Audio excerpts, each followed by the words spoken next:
అయితే ఈ గిద్యోను గారు ఏం చేస్తారనంటే 30,000 మందిని తీసుకొని వాళ్ళు సిద్ధం చేయడానికి బయలుదేరుతాడు. అప్పుడు దేవుడు అంటాడు, గిద్యోను భయపడే వాళ్ళందరూ వెళ్ళిపోమని చెప్పమంటాడు. 30,000 నుంచి 20,000 మంది వెళ్ళిపోతారండి. అంటే మంది ఏ మనసు కలిగిన వాళ్ళు తెలుసా?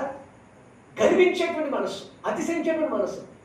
విజయం వచ్చిన తర్వాత మా వల్లనే విజయం వచ్చింది అనేటువంటి వాడు. సంఘంలో కొంతమంది అటువంటి వారు అంటారు. ఏమో తెలుసా? సంఘం అసలు ఎంత ఉందంటే కారణం మేమేనండి.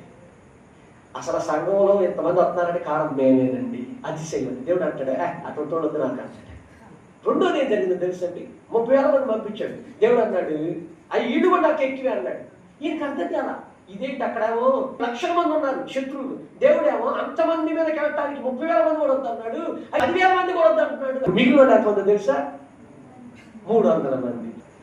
ఆ 300 మందితోటి దేవుడు అక్కడ ఉన్నటువంటి 1,00,000 మందికి మీద విజయం ఇచ్చాడు. ఆమె నేను ఎందుకు చెప్తానంటే, మీరు అనుకోవచ్చు మేము కొద్ది మందినే కదయ్యా, చిన్న సంఘం కదయ్యా.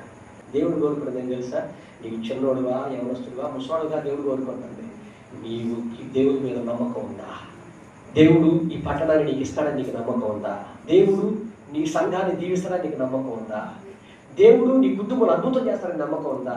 ఆ నమ్మకం నీకుంటే చాలు, దేవుడు నిన్ను వాడుకొని నీ కుటుంబాన్ని, గ్రామాన్ని రక్షిస్తాడు. హల్లెలూయా.